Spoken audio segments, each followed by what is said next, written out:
eşim gitti, kızım gitti, bir de oğlum gitti fındık toplamaya. Bu fındık toplamak işi de maddi sıkıntı çektiğimiz için, ben burada inşaatta çalıştığım için yetmiyordu. Evimiz kiraydı.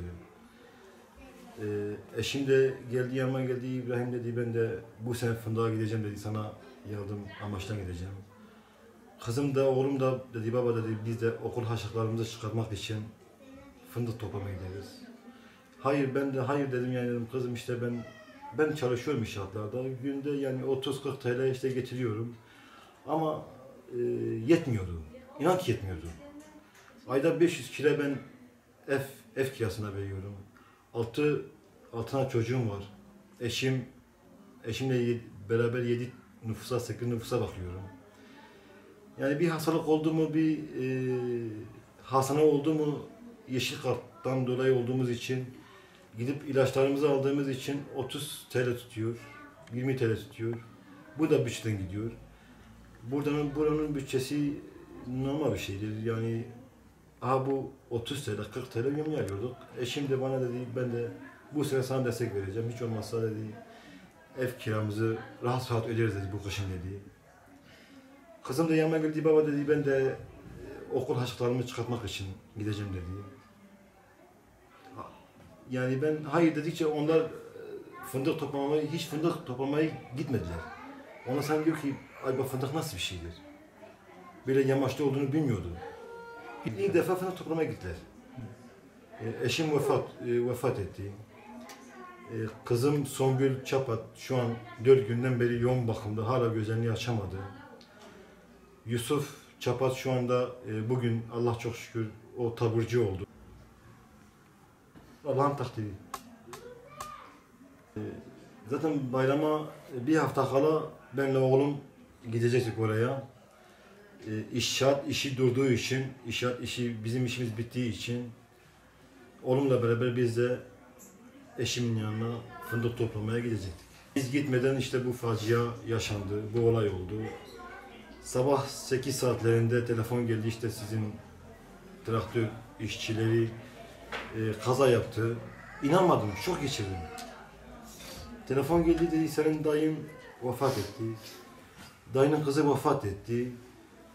Şengül vefat etti ama hiç kimse bana hiç çiçekten bahsetmedi. Aradan bir yarım saat geçti, dedi eşin de vefat etti. Hala da ben inanamıyorum.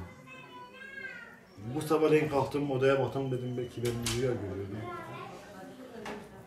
Odaya baktım, yok.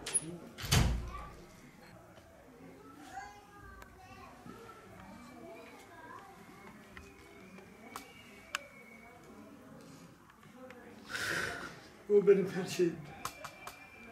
O benim canım.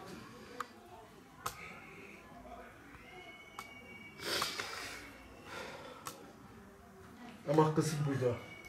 Kızım benim yanımda. Allah'ın izniyle inşallah Songül kızım da gözünü açar, evine döner. Allah onu inşallah bize bağışlar. Buradan Başbakanımıza sesleniyorum. Bize sahip çıksınlar. Bizim canımız yandığı başka hiç kimsenin canı yanmasın. Biz bu acıyı çektik. Başka hiç kimse bu acıyı çekmesin. Çok zor bir şey.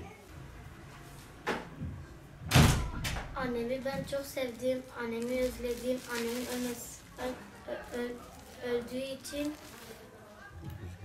üzgünüm. Annemin öldüğüne inanamıyorum, her an eve geleceğini düşünüyorum. Annemi çok özledim, annemi ben çok seviyorum, uyumuyorum, annemi öpüyorum, uyuyorum. Resimini öpüyorsun. Bizim için gitti, yokluktan, sefaletten dolayı babamla beraber katkıya, o da bize katkı sağlamak için oraya gitti.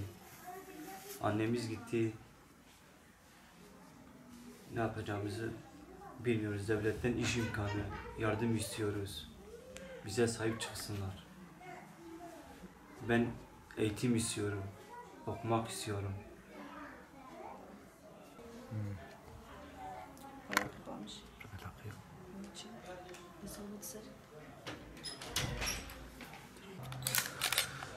Zaten ben 2-3 yani 4 günden beri ben bununla kendimi avutuyorum.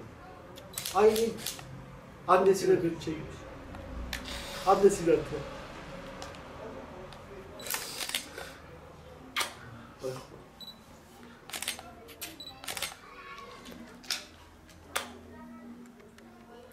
Bu da benim. Bu da benim her şeyim. Allah bu acıyı hiç kimseye yaşatmasın.